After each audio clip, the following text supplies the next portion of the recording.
Whoa, we're live. That's so cool. Now it kicked me out of the video.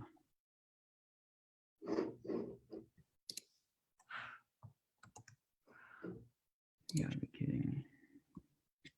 All right. Can you see me? Yeah, I can see you. All right. I just want to make sure we are live here, but I want to make sure that everybody can see us. All right. It says we're live on Facebook.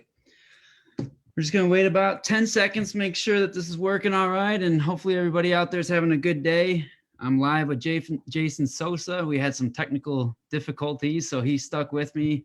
And we're going to hopefully launch here in just a few seconds. I just want to make sure that this is coming in and it's not showing me comments on my computer. So we'll see if it's live. It says that we are live, though. Yeah, it says. See if technology works this time around. So, do you see it on your end, on your computer? Yeah, I posted on my notices. Did it? Okay. Yeah. All right, well, let's get started. First of all, I'd like to thank everybody for joining us tonight. This is a Heal Mind, Body, and Soul live presentation with Jason Sousa, who runs the Healing Floxiing From Fluoroquinolones group. Jason has been just a crucial member of the floxing community. He knows a lot about a lot. So I'm very excited to bring Jason in today, and just you guys can pick his brain. I'm gonna pick his brain, ask him a whole bunch of different questions. Some of the topics we're gonna go over today is everything from when you're first floxed, the initial initial anxiety and pain that you're going through, and just kind of have hopefully a video that people can watch instead of going on 3,000 different websites and group pages, and hopefully something that they can just spend 10, 15, 20 minutes and understand what's going on with their bodies, right? So that's a big thing. Another thing we're going to talk about is alternate ways to heal. Jason is kind of like a biohack, right? He does different things like stem cells, IV treatments, red light therapies, and the list really goes on and on. So I'm excited about picking Jason's brain on that. And it's not just for floxies. I know we do have floxies in our group, and we also have a lot of people just suffering from other chronic pains, back pain, knee issues. Things like stem cell and red light therapy are also going to help those struggling from those issues as well.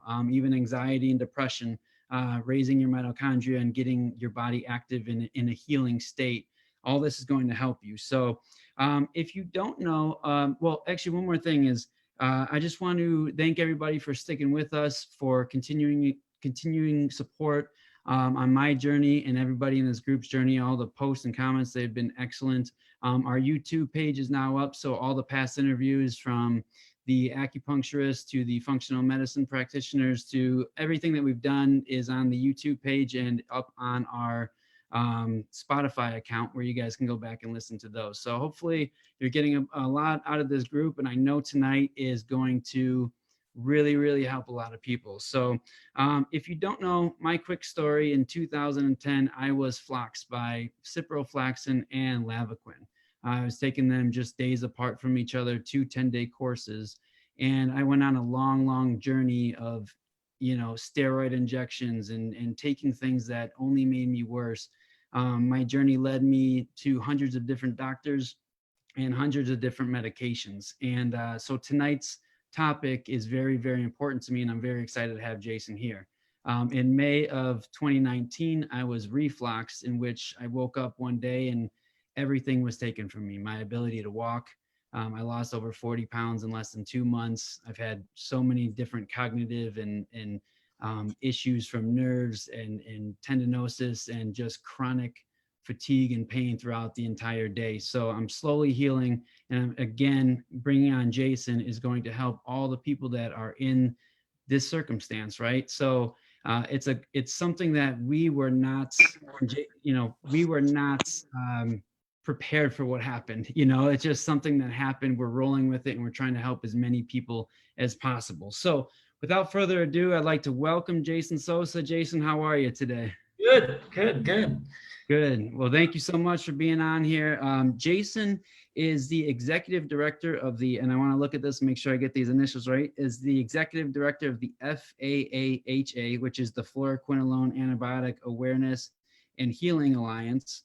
He is also in school right now to become a functional medicine doctor or a practitioner and a health coach. So that's very exciting. He, as I said in the little bit of intro, he's an avid biohack. He's going to help us with a whole bunch today. And he was Fluxed in 2014.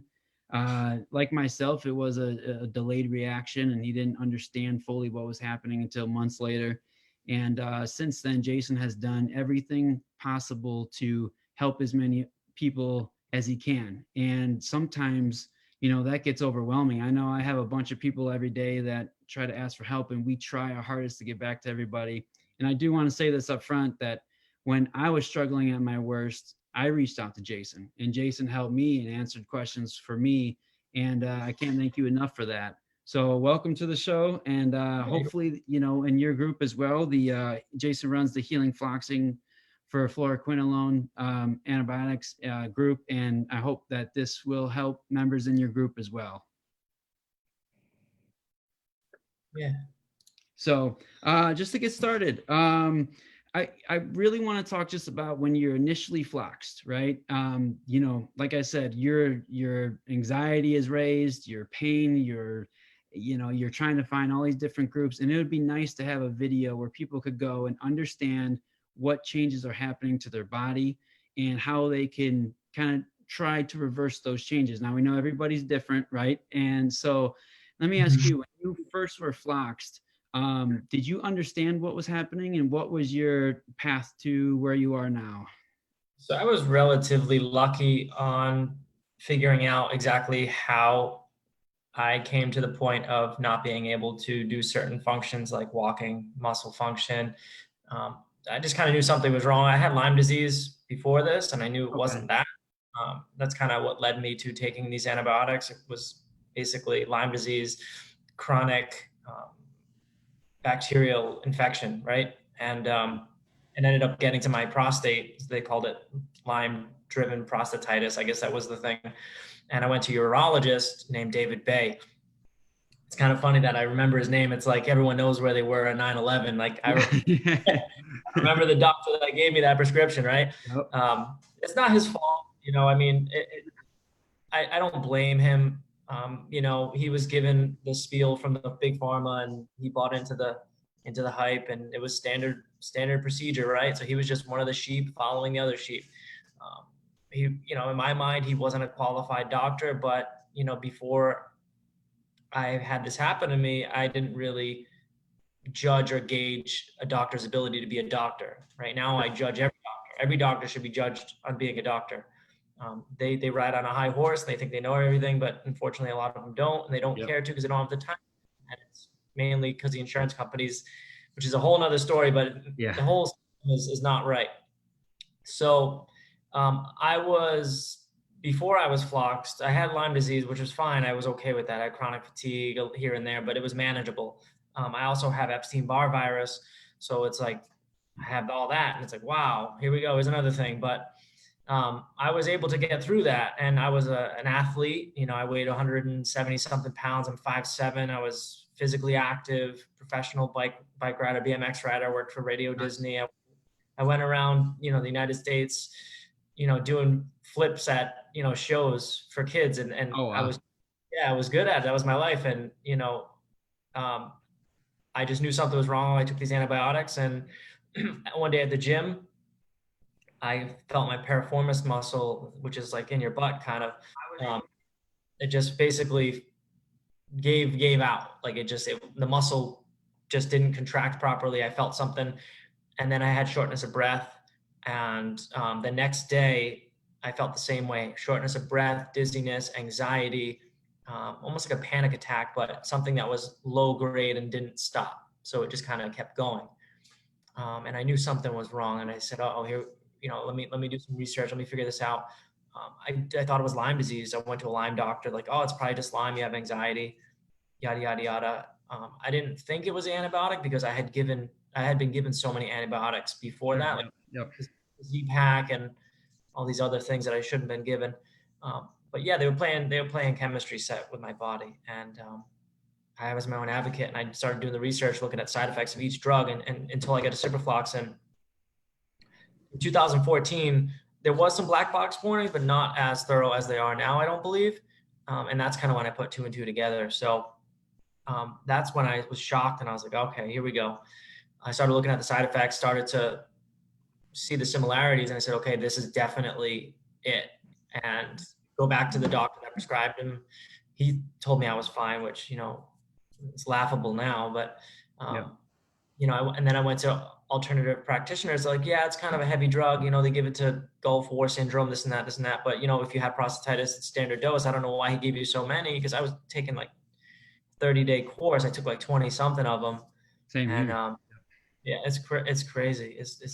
So yeah, and it you know, it's difficult to talk about, right? When you relive that moment of when you first look on the internet and you're like, holy shit, like this is what happened. And I remember the very first article I read was Professor King's article about how it adducts to your DNA. And I felt scared and hopeless for a while. The And Flux report? yeah, no, not the Flux report. The Oh, yeah, it was basically saying that it adducts to your DNA and don't take any supplements and there's no cure yeah. from it. And yeah, That guy, I mean, he's smart, but, you know, yeah. And so, you know, it's important. So if you can explain, you know, obviously, you know, we know a lot of details, but for anybody who is brand new flux, right? When that fluoroquinolone antibiotic goes into your system, can you explain what it does to your body? yeah. Like So, from a cellular level, you know, or you know, from the connective tissue to all that damage that it can do. yeah. So, basic cell function requires certain steps and needs certain materials. The problem with fluoroquinolones is they go in and they chelate all the metal ions, not all of them, but the important ones like magnesium, calcium. Aluminum is not so important, but it does chelate it. Iron. It goes in and robs the cells of those minerals. So that's the first big problem. And metals in your body are natural to certain processes, especially magnesium. It basically converts like 400 processes in the body that need to be done. Without magnesium, a lot of these processes can't function.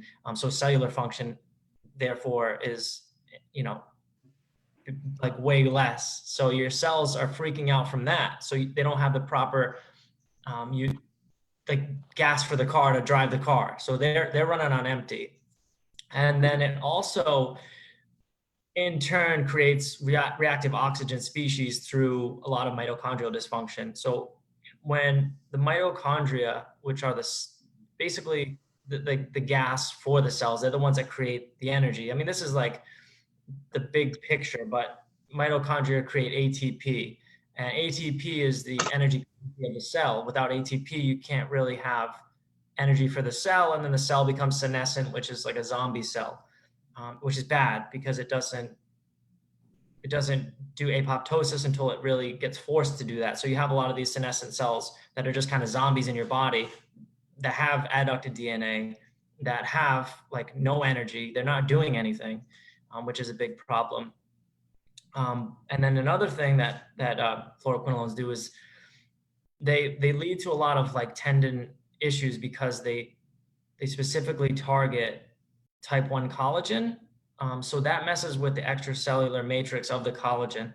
The collagen fibers, or if you've ever seen like cheesecloth or webbing, that's kind of like what a collagen matrix looks like.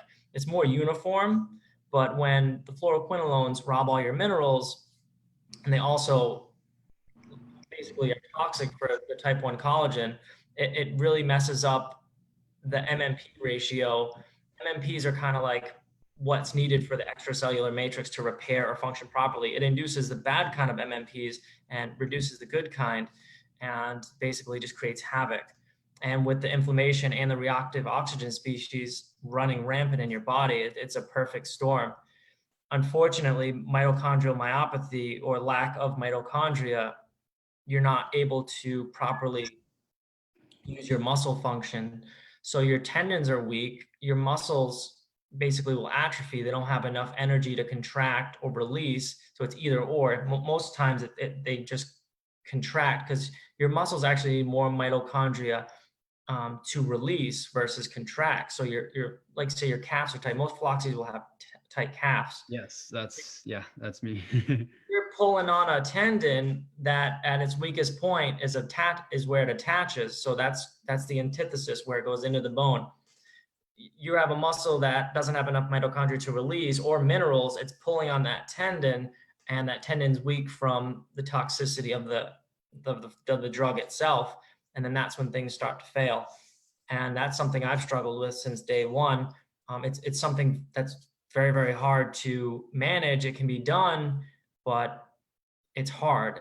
Another really, kind of crappy thing that these drugs do is they lead to like neurotoxicity of the central nervous system, which is unfortunate because they pass the blood-brain barrier. Fluoride can get into any fatty tissue, bone marrow, brain tissue. It gets pretty much anywhere in your body.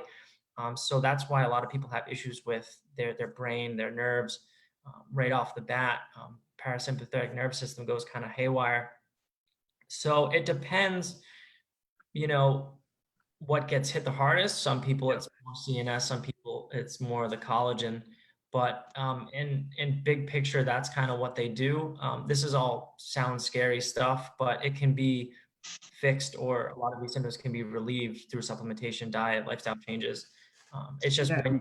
And two things that you brought up that we, in the Floxy community that I don't think gets enough attention, is having the vagus nerve and the parasympathetic nervous system, right? That's the biggest nerve that controls that. So we struggle a lot of times with anxiety and stress, and because we can't balance out that fight or flight mode, and we get stuck in that. So and we get a lot of nerve neck pain and things of that sort. And the other one for me is the pineal gland, and which causes imbalances of hormones. And and if you kind of read up on it, it really sounds like what a lot of floxies are going through.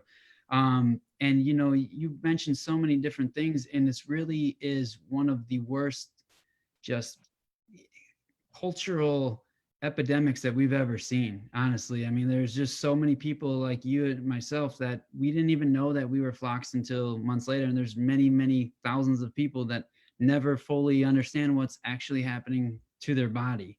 So, and the just everything that you brought up. So going into it now, like, what is the best, I guess, okay, for a brand new floxy, what would you say the things to do? Like, what tests would you take? I know magnesium's a big thing to start on, or what would be your advice to them? And again, this is what Jason has felt has helped him best and what he's learned along the way. This isn't for every single person, but we want to try to give you like an outlet, a way to get better from this. Yeah, so I've learned a lot, used a lot of my own financial dwindling savings at this point, lack thereof, to say the least.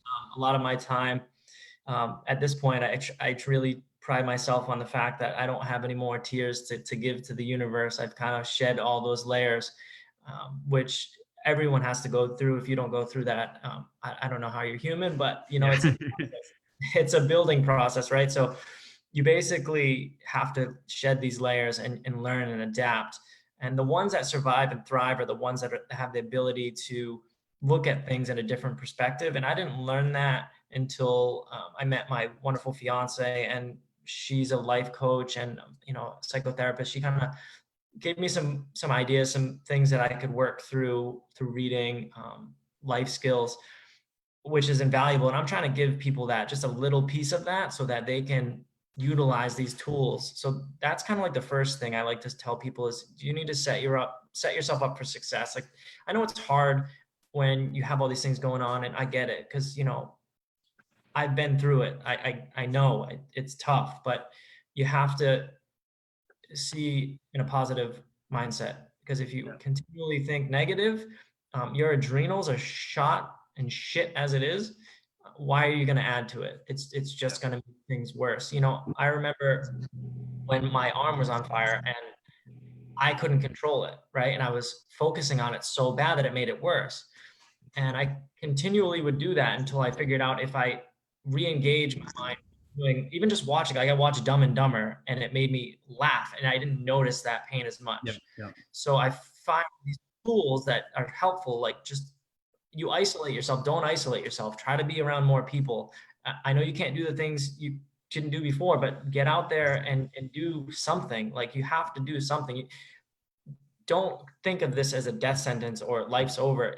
It's an adaptation of what you're going through and where you're going to be and who you're going to be through this journey. That is the most important part. So what, and yeah, I completely agree. And let me ask you this though, what, like there's the oat test, there's, SpectraCell test or different, tests to take. What one or two or three tests, like let's say, you just got Flox, you're on a budget. What do you feel is the most important test for a new Floxy to take? Yeah, so I have a whole file of tests that are useless, right? So you really need like these three important tests off the bat. Your insurance may or may not cover them. I know how to get them for people. I know how to order them relatively cheap. Organic acid test, by far the best. It does your neuroendocrine system. So it does neurotransmitters, methylation pathways, B vitamin status, mitochondrial status, some heavy metals, not all of them, amino acid profile. It's beautiful. It will tell you how your body is working at that moment. And then you want to get a cortisol test. You want to see how your adrenal function is in the morning, midday, and mid-afternoon. You want to see 3 points of your adrenals to see how fatigued they are. In the morning, they should be relatively decent. If they're ramped up, then you have, some adrenal issues you have to fix. Adrenal function is very important in the body for a lot of reasons, which we won't get into. That's a whole nother talk. And then your stool, right? You want to check your stool. So you want to know what your body is absorbing or what it lack thereof, absorption of what you're not absorbing. Those are like the most important tests because they kind of give you a gamut of, what you're digesting, what you're absorbing. And then the organic acid test will tell you of that stuff that you're eating, are you actually absorbing it? And then your adrenal function, like I said, like that's important for normal people, more or less people that are going through what we're going through, Yep. And just, I see, oh, sorry, what did you say? It's under like $1,000. I mean, it's probably 800, but you're going to waste all this money taking these tests and copays with your doctor that's going to do a standard blood test and all these bullshit tests that you don't need. Yep. And if you guys are just joining us now, we did have some issues with Zoom and we got it fixed, but that's why I see that our video is not side by side, which kind of sucks. So I apologize about that, but we do have a lot of people watching and we have Tammy has a question for you, Jason. if someone asks a question, I'm gonna just yell it out to you. So I'm ready to go. She says, do we know why one person will get CNS and not the connective tissue issues or vice versa? Like my CNS wasn't really hit, but my tendons and muscles were.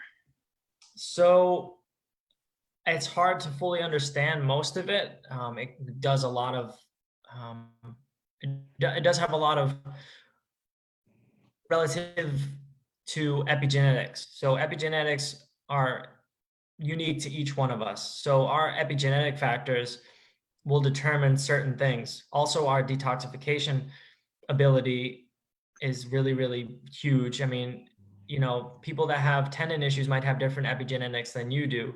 I'm looking into a lot of similarities right now with genes. There's one, the SLG25A12, that's like a detoxification pathway gene that I think we all have a dysformity on. And I think there's a PCG1 alpha. That's another one that I think we all share. And I think that's why we get floxed.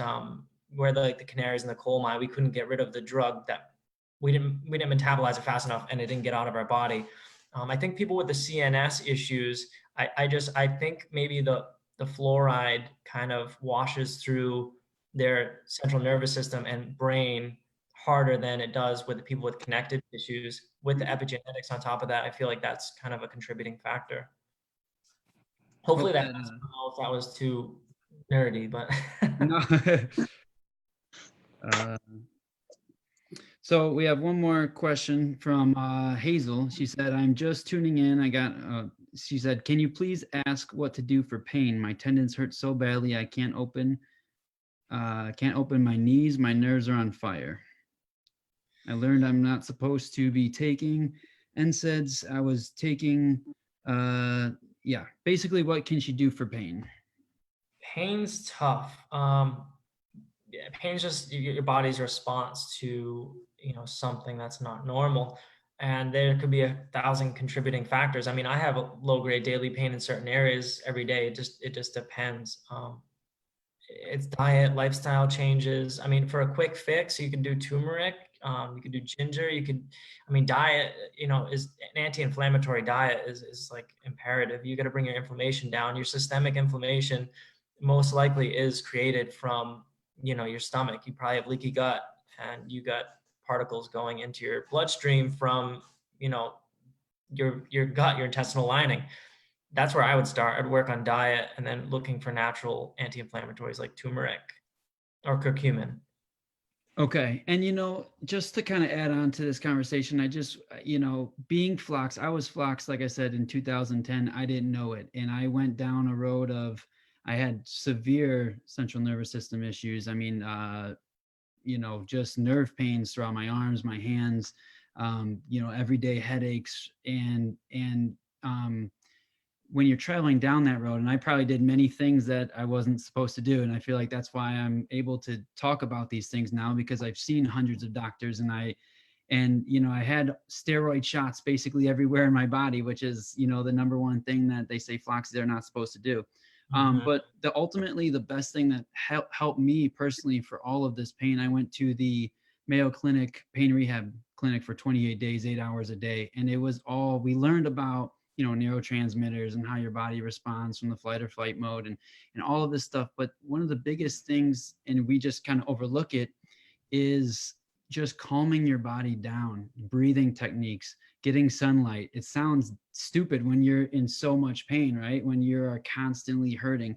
And doing what Jason said about getting the test done to make sure you're not deficient in something, and, making sure that your body's functioning properly, and changing your diet. But besides that, if you don't get out of that sympathetic nervous system, that fight or flight mode, your body's going to stay in that, and you will never be allowed to heal. You're not going to heal yourself if you're in that constant stage of fear and anxiety and pain. So for me, just personally, getting out of that stage as soon as possible, and it is very difficult, as you know. But did you have any issues as far as, anxiety, depression? Like, what were your thoughts when you were struggling so badly? Did any of that, those breathing techniques or anything like that help you through those? I mean, even now to this day, I mean, what are you doing to try to heal from this? Yeah, so I think the worst part about this is the unknown, right? And I'm still learning, but relative to what I was 4 years ago and what I know now, I'd like to think that I have this almost figured out. I've gained a lot of tools and a lot of experience, and I've gained a lot of relationships along the way with doctors and really fascinating people.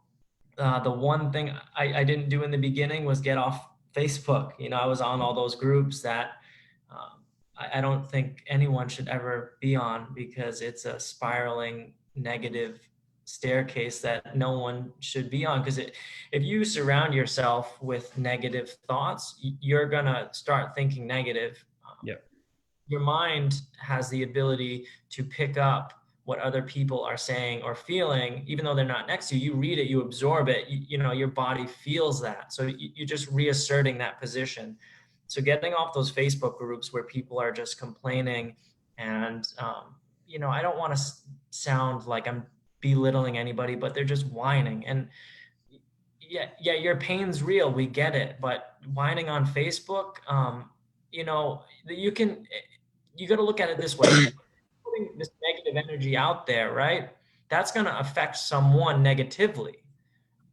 So if you can just get out of that mindset, get away from that, and then you start bringing in the tools of, breathing techniques and calming down your parasympathetic nervous system, your fight or flight, just toning it down, and start listening to motivational speeches, surrounding yourself with people that are uplifting you and supporting you, the actual people that understand you're going through this, even if it's just a little bit. Like, surround yourself with that person and they'll uplift you.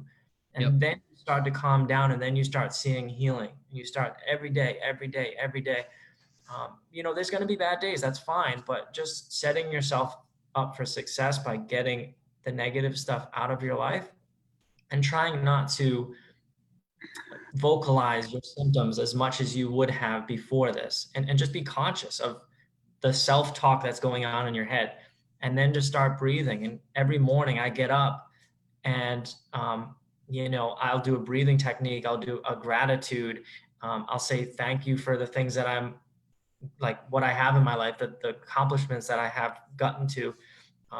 And I go through my why, like, why am I getting up every day? Like, what am I doing with today? Like, I tell myself what I'm going to do with that day, and that's my goal, and I'm going to try to meet it. And that's how I start my day every day. And that's amazing because, I can't explain how much positive self-talk and gratitude and cognitive CBT, cognitive behavioral therapy, is going to help people through this. And yeah, it's not, so on my second day actually at the Mayo Clinic, we, this amazing doctor, there's like 30 of us with severe chronic pain. And he asks everybody to just yell something out that we have done to try to heal from the pain. And everyone's saying, from painkillers to Tylenol, ibuprofen to, just ice and heat and different things, right? And then he looked at us and said, how many of those things cured you? And everybody just went silent. And it's hard to hear that us Floxies, we're not going to be cured, right? But what we can do is live a life that we are happy living. And that is key. You have to, like Jason said, get off those negative sites. And I agree. And Jason's site is very positive. The Heal Mind, Body, and Soul is very positive group for those reasons. Is like, when you're struggling, if you hear, like you said earlier, your arm's on fire, if you're always thinking about your arm being on fire, it's going to hurt more than it did the day before. And that it's, trust me, it is, you have to retrain your brain. That is a very, very difficult thing to do when you're in that much pain. And real quick, I do want to ask you, we have two other questions. Tammy did ask if the oat test comes back normal, then what happens? And I actually had a normal oat test as well. So if you have a normal oat test, that's fantastic. Your body's doing what it's doing, but it still doesn't tell the telltale story of how much fluoride's in your body. And if you look up fluoride poisoning in Google, you look at the side effects. I mean, getting it in your body is as easy as going like this with a pill, but getting it out is almost, it's not impossible, but it's hard, and it gets in your bone marrow. Every fatty tissue in your body has fluoride of some sort in it. And then you have to deal with the adducted DNA, right? So these drugs directly affect collagen synthesis. So those cells that repair collagen and the tenocytes, they're altered right now. And until your body gets rid of them, or if it can get rid of them to some degree, these issues keep coming up.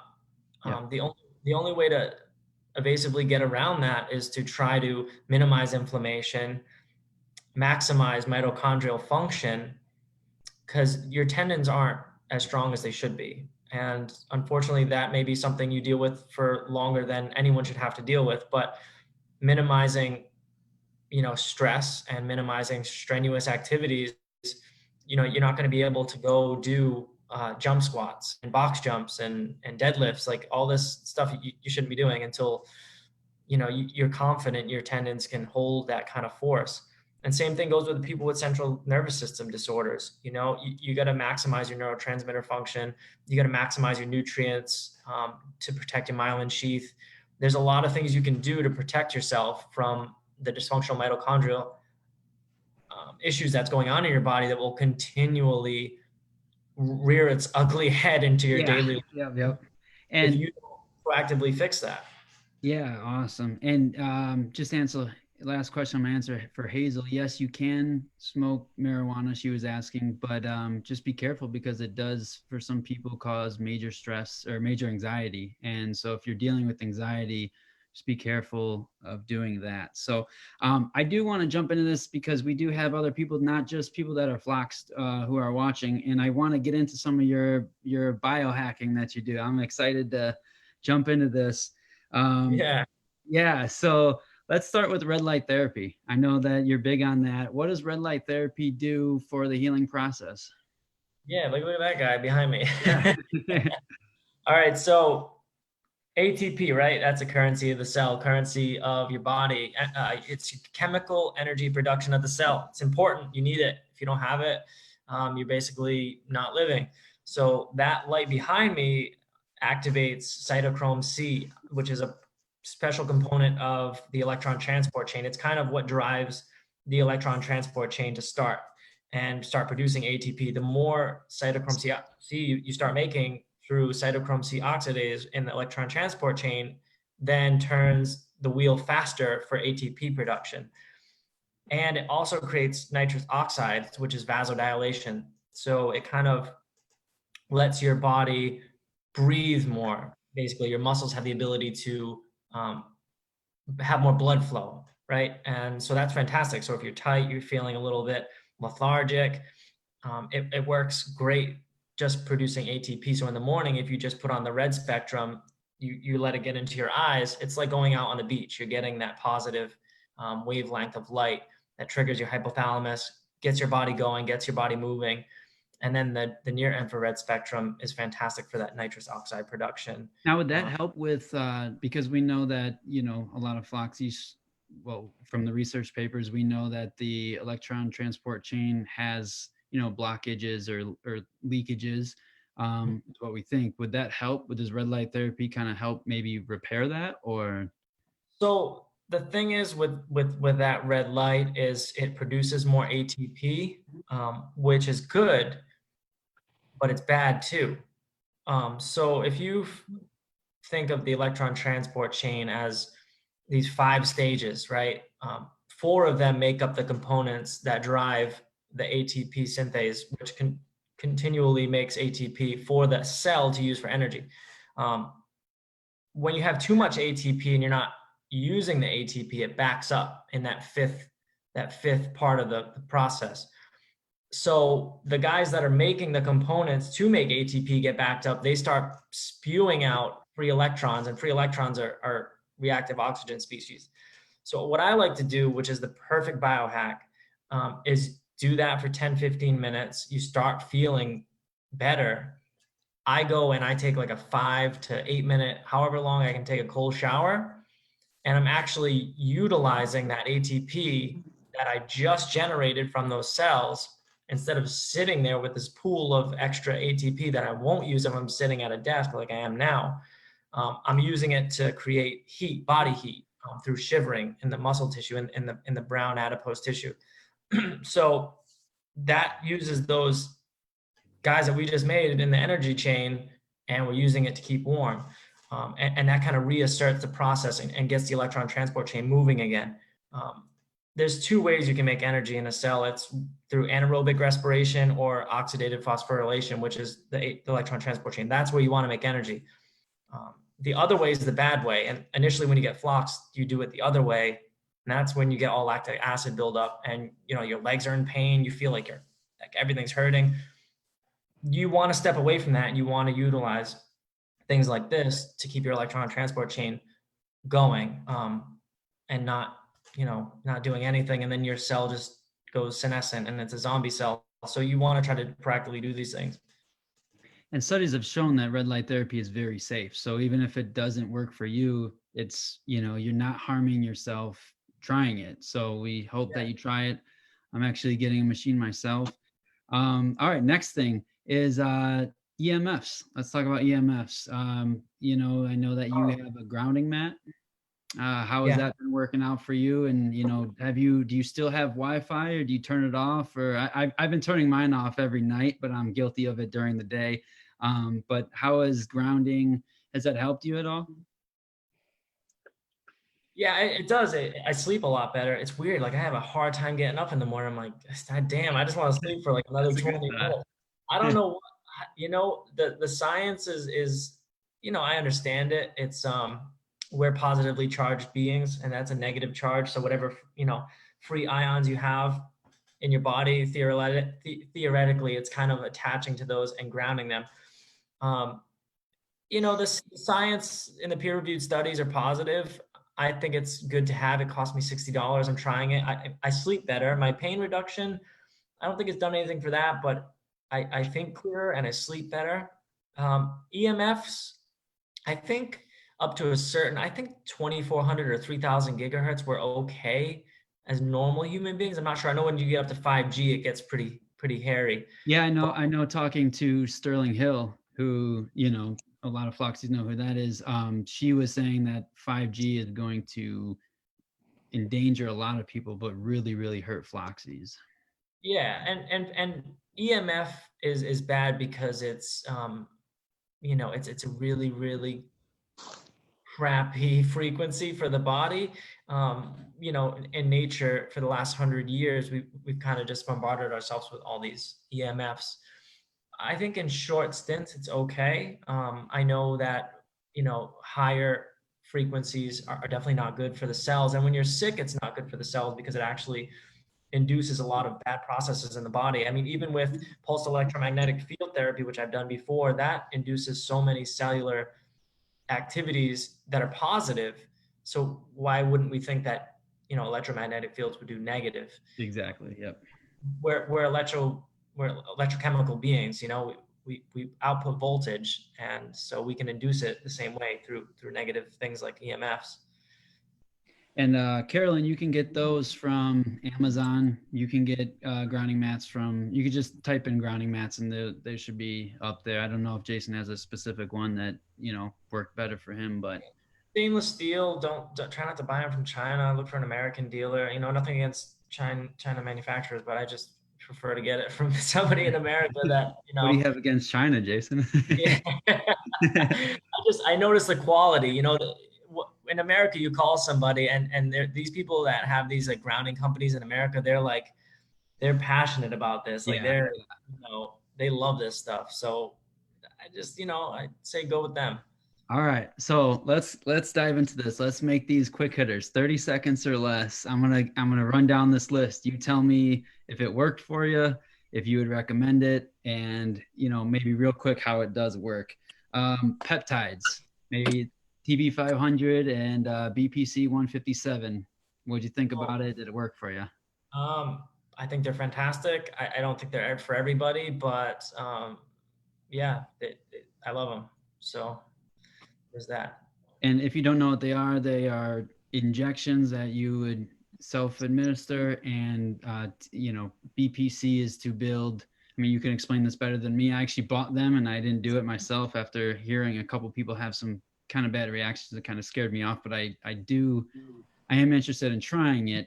So would you recommend it to people, or would you just kind of tread lightly and TB 500 is relatively safe because it just triggers your thymus gland, which is fine. There's people that say you get cancer and all this crazy stuff, but you'll be fine. Like there's no long-term studies on it, but you're just triggering your thymus gland. BPC 157, they're all amino acids. It's just BPC 157 has a tendency to basically kind of dysregulate TH1, TH2 in your body, and that's kind of like your immune function. So it could, 99% issues and yeah. 99% of people are fine, but there's no long-term studies on this stuff, so it's a gray area. Yeah. How about prolotherapy? I don't know. I've done probably 3 years of that stuff, and I think prolotherapy, stem cells, PRP. If your body is not at its optimal performance, if you don't have your mitochondrial function at its peak to what you think you could be, if you're not feeling perfect and your inflammation's down, I wouldn't waste your money. There's so many more things you could do with your money before that. Needles aren't fun. Like I've had, so many prolotherapy. I don't even want to. I went to a prolotherapy appointment and they want to do like 50 injections just in my neck and then another like 30 into my Achilles tendon. I went for one session. Yeah, it sucks. So bad. I was flaring and the pain hurt.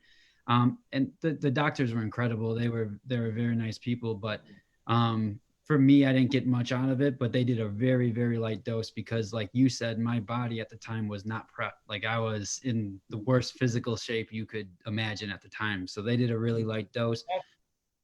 Yeah. That's why I become a practitioner, because I want to set people up with the things you need to do before you go and spend, your vacation fund, or whatever else you're going to spend money on for these like stem cell treatments. If your body isn't in perfect balance, you're honestly throwing your money away. I've thrown so much of my own money away because I didn't take the time and I didn't talk to the people that I needed to talk to. Couldn't agree more with that. Is that kind of the same with, because I believe you tried Ozone? You try Ozone? Yeah, Ozone's fantastic. It's fantastic. Prolozone is fantastic. Ozone, I had, all these co-infections and Lyme disease, and I did a 10-pass ozone, and I also put a catheter up my rear end, and it was terrible, but I did it and I got rid of all the infection. It was So, gone. can you explain real quick what ozone therapy is? So ozone is basically O3, I think. So it's like oxygen with like a negative ion, I think. And it goes into your body as an oxidant, but then it turns into like hydrogen peroxide. It just kind of cleans everything in the body. And bacteria, viruses, they can't live in an environment with that. So it basically kills everything. And if you do it in your rectum, it kills a lot of the bugs in your stomach. And then some of that in turn gets into your bloodstream.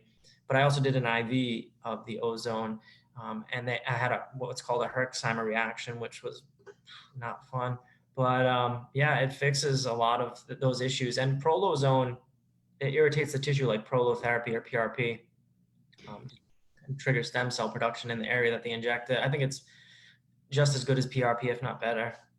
Yeah, I know, there's ozone groups out there where people are self-administering themselves with with ozone. So people Yeah. get really into it, and it seems to have a lot of just be careful with it, because it can be dangerous if you do it Yeah, wrong.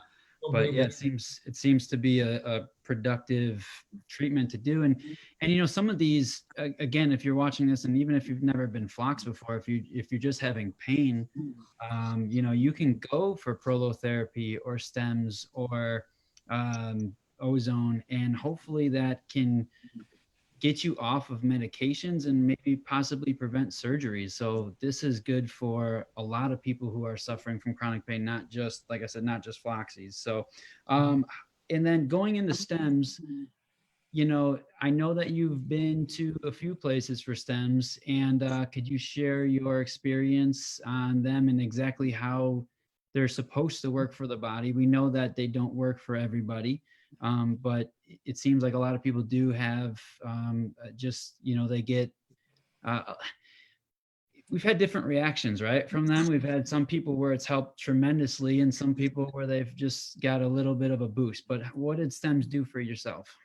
So my first stem cell procedure in Oregon, I had stem cells from my host tissue with PRP and exosomes. So those three things work in harmony together.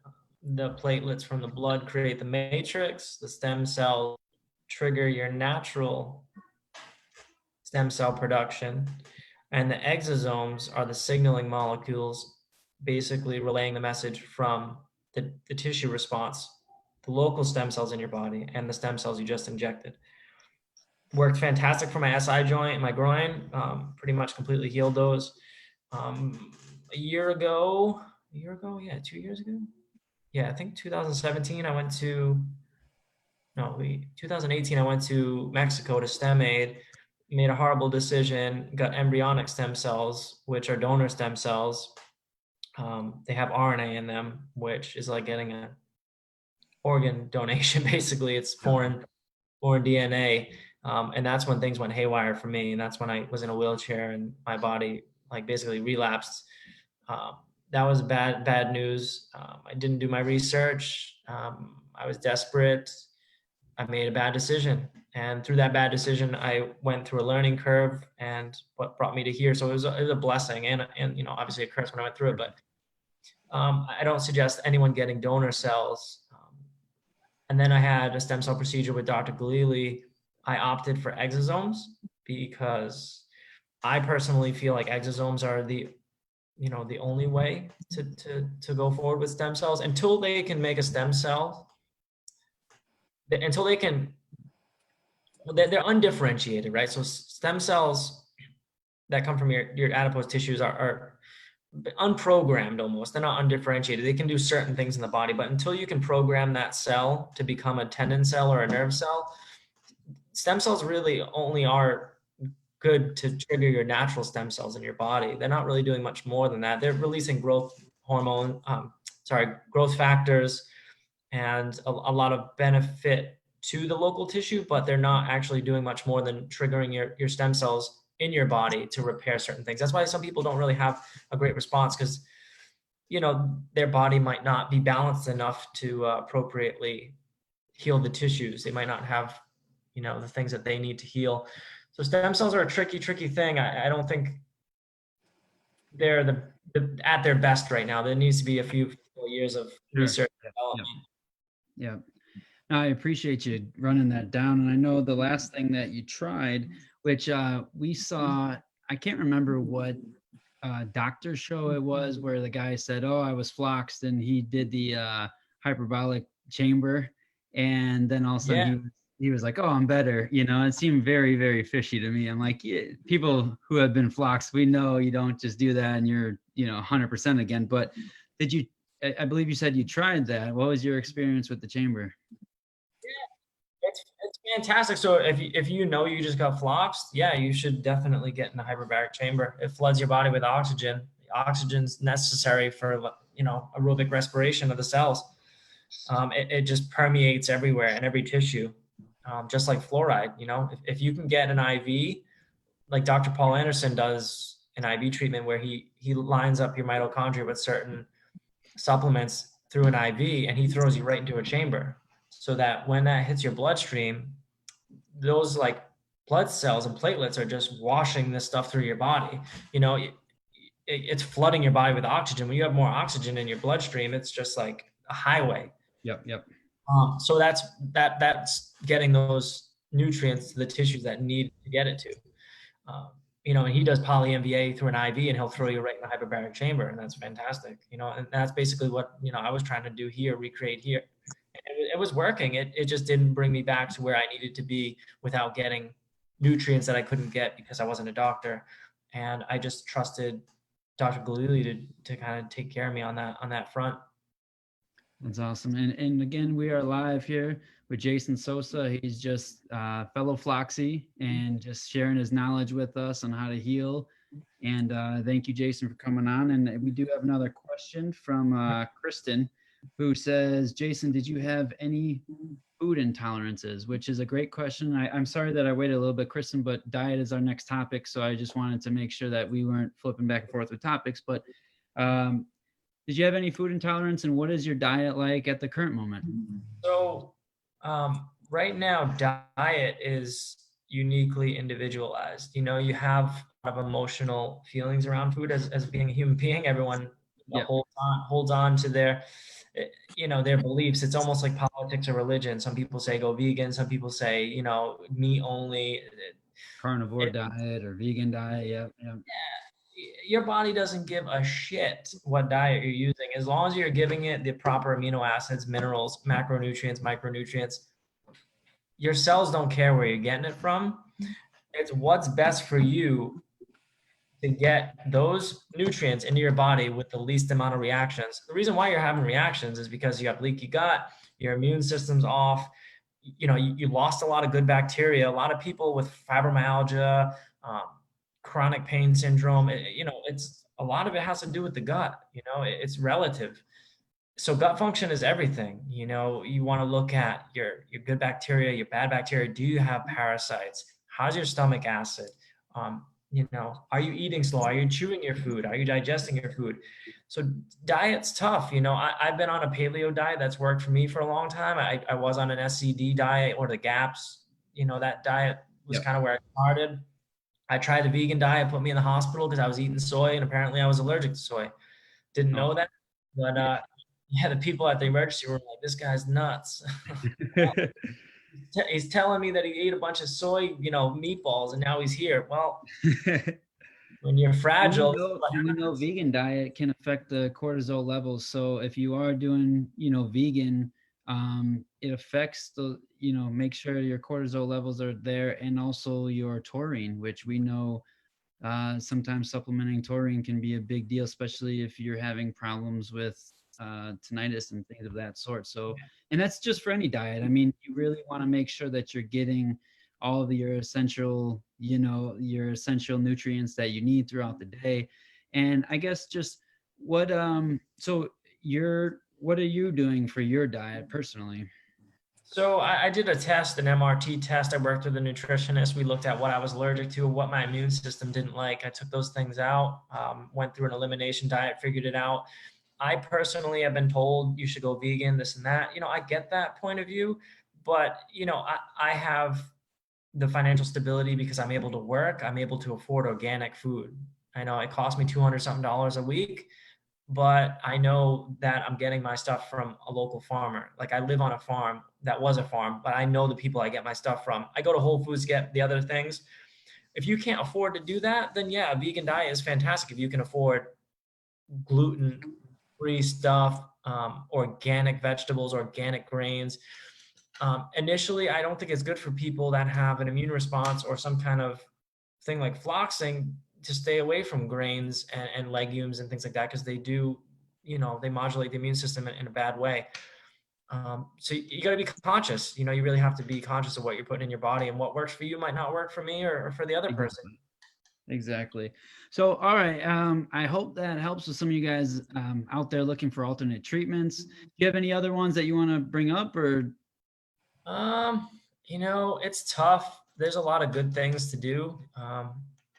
That's why I'm on this path to help people, because what works for one person might not work for the other. But anything to do with mitochondria, I mean, it's fantastic. And MS, chronic fatigue syndrome, floxing, fibromyalgia, all these issues can be alleviated through just tapping into the mitochondria and its primitive function and trying to help that through like hormesis. Hormesis is just temporary stressors like infrared saunas.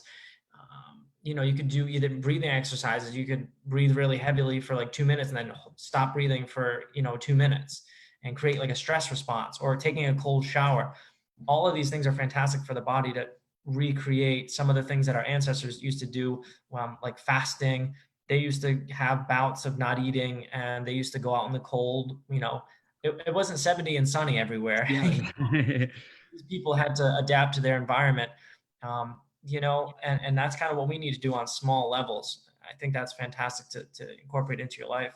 I agree with that. And, just for myself, I eat vegetables, certain vegetables. I eat clean meat and, antibiotic free meat. And I feel like it's helping me. I'm not vegetarian, but I try to find a good balance. Yesterday, I actually went to a Friendsgiving and ate some stuff I should not have, and I'm feeling it today. So some people, you might get, very affected by a diet and unable to eat certain things, and some people who are flocks might be able to eat most things, and we congratulate you guys who can do that, because we're jealous. But every single person has to take their individual journey, right? These are just things that can help the process, but you're really going to have to find your own journey and spend your money wisely, which really comes into the next topic that I want to talk to you about, because all these things are wonderful, right? All these things are great. But a lot of us who are struggling from chronic pain or depression or floxing, we're not working or not generating enough money to have these treatments. So I think it's critical to point everybody struggling in the right direction, right? And instead of like you're saying, get these specialized tests, take these tests to know what you should supplement on, because I'm guilty of that myself. I got flocks and I was like, oh, I read this, and now I have like 600 supplements at my house, and I'm like, oh shit, what did I do? So it's easy to fall down that path. Now I know that you're the executive director of the FAAHA, which again is the Fluoroquinolone Antibiotic Awareness and Healing Alliance. This is, we had you guys had a thing in Minnesota, and a conference, or what would you call it?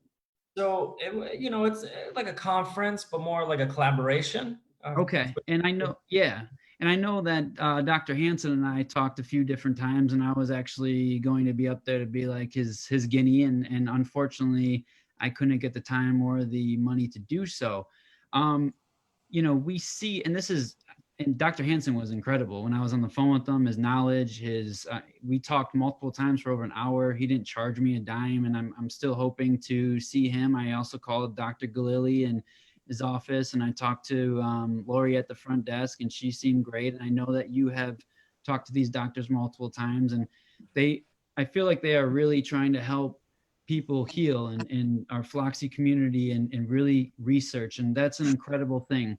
But let me ask you, for the people that are struggling for money, because we do see some people who are angry about these doctors, right? And we see comments like, well, they're charging $15,000 or $20,000. Why are they taking advantage of sick people? Or why are they, and I know that you're not Dr. Galili and you're not Dr. Hansen, so I'm not asking you to speak for them. But what do you say to those people who might want to come see those doctors but can't afford it?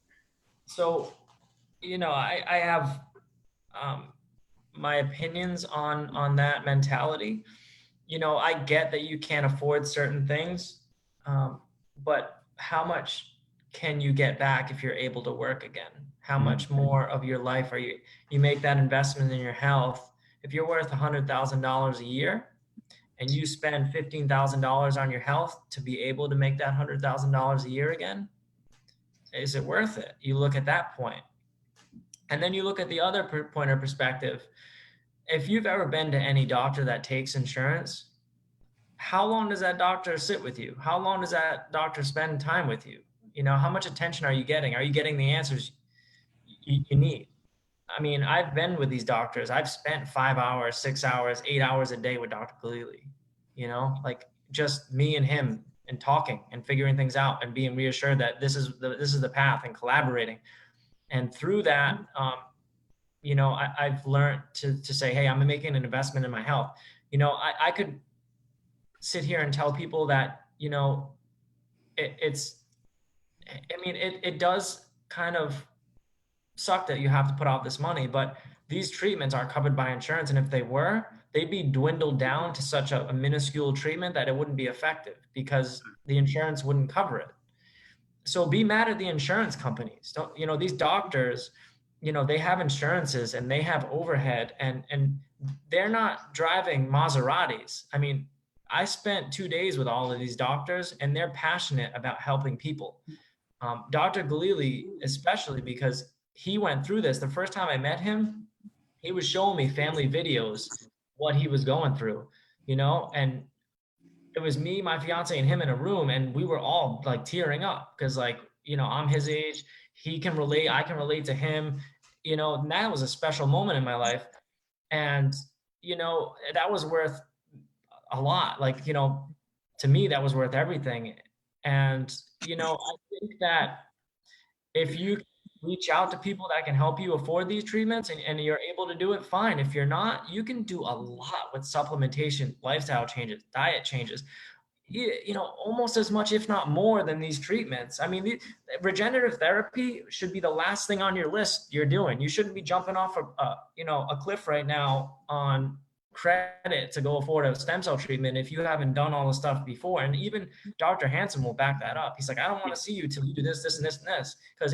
your probability of healing is dwindled down to a marginal percentage. And that is why, like you said, preparing your body, preparing your mind to get, if you do decide to go for these treatments, you have to be prepared. I know Dr. Hansen does like a 2-week thing before you actually get the stem cells because he wants your body primed. I know Dr. G does, I believe, from one of our members who's actually watching now who has a question for you, but he does like the IV treatments and the red light therapies that will get your body prepared for stem cell. And that goes back to the prolotherapy, to everything else that you're going to do your body. If your body is not up and can't regulate with the treatments that you're putting into it, it's not going to be effective. And also your mindset, right? If you're not prepared to make the changes in your lifestyle, nothing's going to help you. So I agree with what you're saying. And then with your organization, what other things? I know that you guys just created some awesome pamphlets to hand out to patients and doctors. what other things are on the horizon for it? The Holy Grail. Yeah. Basically, practitioners you can reach out to get help, and eventually, this is what motivated me to want to become more on their level, because they're the doctors working on fixing this issue, and I want to be a part of that to help people get to that place to get them ready for the doctor, because these doctors are setting up this whole collaboration or this whole effort to give enough information to doctors closer to you so that you won't have to fly across the country to see everyone. There's going to be like a treatment guideline and outcomes and summaries on how to diagnose and treat this thing, fluoroquinolone toxicity, which is fantastic, right? Because there's a roadmap. That's everything, because when you're floxed and nobody believes you, nobody knows how to treat you, they treat you wrongly, Yeah. and you continue to get worse. So yeah, that's amazing news, because that's exactly what we need. Yeah, I mean, I went 5 years telling people I had Lyme disease. Like, there was a couple of times where I was like, I wish, I just had a label like cancer, because people are like, oh, I get it. Like, Oh, nobody. 100%. Yeah. Oh, yeah. Yeah. No, Shit. I can't tell you enough. Like, I mean, I talked about this on another podcast where I was like, I was hurting so badly, but because I wasn't in a wheelchair, nobody wanted to believe me, or, it was all in your mind, or it was all this. And now I'm in a wheelchair, and it's like, oh, well, holy cow, he's, as bad as it gets. And it's sad that, we have that society where it's kind of like that, where we don't just trust one another and listen. Doctors don't really listen to us. They have their protocols, and they kind of go through their protocols. Even if you go to the emergency room, right? Like, I went to the emergency room and they were testing me for cancer, and I'm like, I was fine last week. I took this medication, and this is what's happening. So I really hope that you guys are able to do that, because that is going to be key. And it's sad that we have to have independent doctors and independent people like yourself going to these other doctors to train them on something that is an epidemic. It really is. I mean, we see millions of cases of fibromyalgia diagnosed every year. Like, so many people that are floxies are diagnosed with fibromyalgia, and really it's fluoroquinolone toxicity, and who knows, Lyme disease, same thing. I posted something the other day about how women are 30 times more likely than men to get UTI infections, and they're Cipro. 9-to-1 on women to men in fibromyalgia. I mean, and the first line antibiotic is a fluoroquinolone, right? So it's not just chance that women are in more chronic pain than men statistically. It is things that we are putting in our body and doing to our body that these things are happening. So we hope that you guys find a good doctor and somebody that can acknowledge the facts, and not just somebody who is book trained and to go through the motions with you. And I think that's what Jason is saying with these doctors. Yes, they're more expensive, and I'm not gonna promote any of the doctors because I haven't seen them yet. And everything that I do, I do from my heart. So I'm not promoting and saying one way or not, but at least these doctors are trained in this, and they're trying their best to study up on it and get the healing that we actually need, instead of just throwing, more things at the problem that is not the solution. Yeah, I mean, you know, I get why I see comments on my group all the time, like, oh, I can't afford it, or, oh, I wish I could go there. I get that. I understand that. I have a wedding in less than a year that we don't have savings for, that we plan. All, my savings are wiped from these treatments, and that's fine, because I'm getting pieces of my life back. I'm back at work 50 hours a week. I'm making it back, and I have a peace of mind. Like, my mind is better. And some people aren't as fortunate as me to get those treatments, and I understand that. And that's why I talk to like 5 to 10 floxies a week. I spend like 10 hours a week on the phone with people, just giving them advice. And that's taxing on my end, which, and I don't want to complain about, because I'm helping people, and I like doing that. Like, I feel like people just want to be listened to, and they just need a little bit of reassurance that it'll be okay. And that's what I try to do. I try to give people just a little bit of advice. People will message me with a symptom. I'll give them an answer. 2 days later, they're like, thank you. I don't know how that worked, but it helped. Yep. And Yep. because I've been there. 100%. And like I said, you answered my questions when I needed it, you know, and I know other people that you've helped, and you know, it's awesome because when I announced that I was having you on, I got a couple of people like, well, don't you guys have competing Facebook groups, you know? And I'm like, no. I'm like, honestly, like, yeah, one, it's, you know, we have different Facebook groups, but really, I mean, we are just about helping people. We want to see people heal, and you know, it's not about competing with each other, or and that's what I said. I'm like, Jason was one of the first people to help me out, and so, you know, I do think that just giving, because now I get contacted all the time by people, and it is taxing to try to keep up with it. You know, it really is, but it shows that we care and we're trying our hardest. Like I truly, I talk to, again, same thing, probably five to 10 people a day reach out to me, and I try my best. I have issues with my eyes, and I try my best to get back to them and give them proper advice. I know that you do the same. And I think it's kind of what, you know, again, going back to, we didn't choose this life, but we're going to try to make the best of this life, and really helping other people is a boost to your own health. Sometimes we just, you know, we just get consumed with it a little bit, and then it could be a downfall for us as well. But I was actually, a funny story, I was actually watching one of your videos one time, and my son goes, Daddy, that's you. And I'm like, no, that's not me. He's like, yeah, that's you, Daddy. You're making a video. And he's like, why are you watching yourself? And I'm like, no, this is Jason. So, I mean, even what you've posted has helped me out. And so, you know, thank you for that. And I hope that people understand it's not easy to be, when you're going through all this, to also be a spokesperson and someone who's, you know, putting their life on hold many hours a day to help others. So, you know, I thank you for that. And, you know, I just think that as long as we keep it authentic and we keep it, you know, just personable with people, and we hope that other people will then also do that, you know. So yeah, I mean, I guess, you know, I would like to open it up for a few questions. I know we got some people on. I think Tammy had another question. Oh, you know what? Jennifer Curry had a question for you, who's Super. awesome. Yes, who also is a Dr. G patient. I talked to her earlier today. She wanted to know, if I remember, if you had Lyme before you got Fluxed. Yes. Yeah. All right, awesome. And then I think Tammy had another question, but I can't seem to find it. Anybody else got any questions? I know we're on like a 10-second delay, but we'll see. I think we got a lot of the important things out. I mean, anything else that you want to touch on, or you know, talk about, or? Yeah, I mean, I don't want, you know, I should have said the disclaimer first. I'm not a doctor. I won't be for a while, but or a Yeah. health practitioner or whatever. But you know, my advice is pretty valid and vetted. And you know, like I said, I'm just trying to help people as much as I can in an effective way.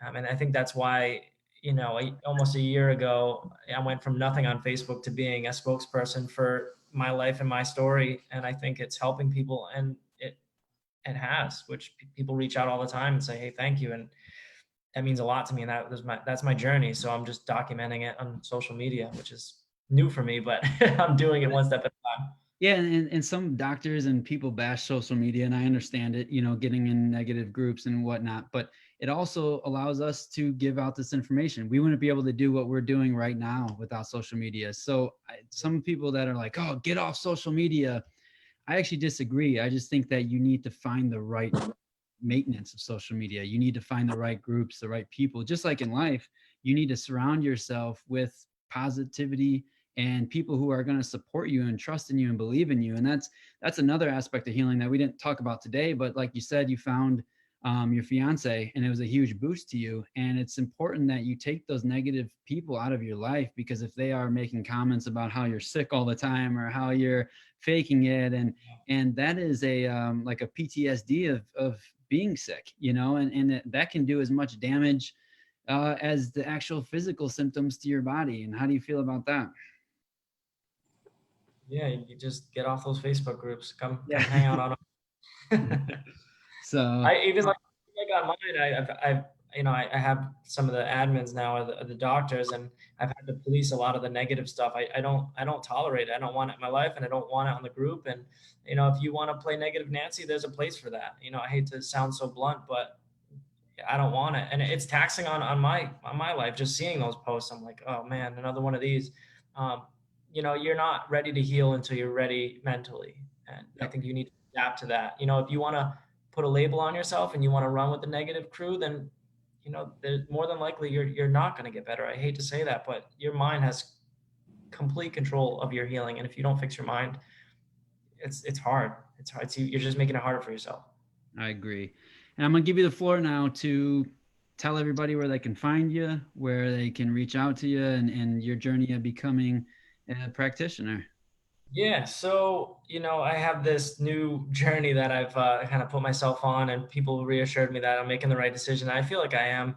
I'm just going to become a health coach first, and then I'll become a functional medicine practitioner. So I'll be able to work with doctors, and I'll be able to prepare people through diet, supplementation, lifestyle changes, get them ready to do certain treatments, just to kind of live the life that I've taught myself how to live. So the last 5 years, I kind of wandered around not knowing how to do any of this until reading a bunch of books and collaborating with doctors. And now this is my new journey. So over the next year, I'm going to try to hopefully take on some patients and help people in a meaningful way. You know, through Facebook Messenger, just asking for supplements is tough without seeing blood work and, you know, working with people, holding you accountable for the things that I'm trying to tell you to do. And that's kind of what I'm going to do. So not to sound too salesy, but that's kind of like what I'm going to try to do, is to help people. And, you know, and that's my new life goal. I went from working on a family business to this. So it's a big change for me. And sometimes though, it's like, it's God's calling for you. Right. And, you know, that's how I started this for a reason. And I'm also taking, you know, one of our members in our group is a, you know, a practitioner, and she's helping me out with many different things. So I can not only take what I've already learned, but, you know, teach others and help others in a more professional manner than just guessing, like you're saying, guessing like, oh, take this, try this, because sometimes that can do more harm to people if you're, you know, blind supplementing or doing things that's just going to, you know, a diet that's going to like happen to you. You know, you went vegan and you ate things that you weren't supposed to. So it's tough. So I encourage all you guys, you know, reach out to Jason and, you know, follow his page. Again, it's Healing Floxiing from Fluoroquinolones. He's on Facebook, always willing to help people. And hopefully one day you become a patient of his. And, you know, a lot of people on here are saying thank you, and I'm saying thank you. And any further comments or anything else you'd like to add? Oh, can you hear me? I can hear you. I'm waiting for where's the round of applause? No, you did a great job. And again, guys, thank you so much for tuning into this. If you have not yet, please like our Heal Mind, Body, and Soul Facebook group. Pretty soon, over the next couple of days, I'll be posting all the videos that we've had from our acupuncturist to different you know, Tai Chi instructors to health coaches that we've had on so far. So all those videos will be up. Hopefully they help you out. Again, thank you guys to Jason Sousa for coming on. I really, really appreciate it. And again, if anybody has any questions, he's in our group as well. You can reach out to him, like his group, comment on his group status, and all those things. So thank you guys so much for tuning in. Enjoy the rest of your night, and we will talk to you soon. Have a good night, guys.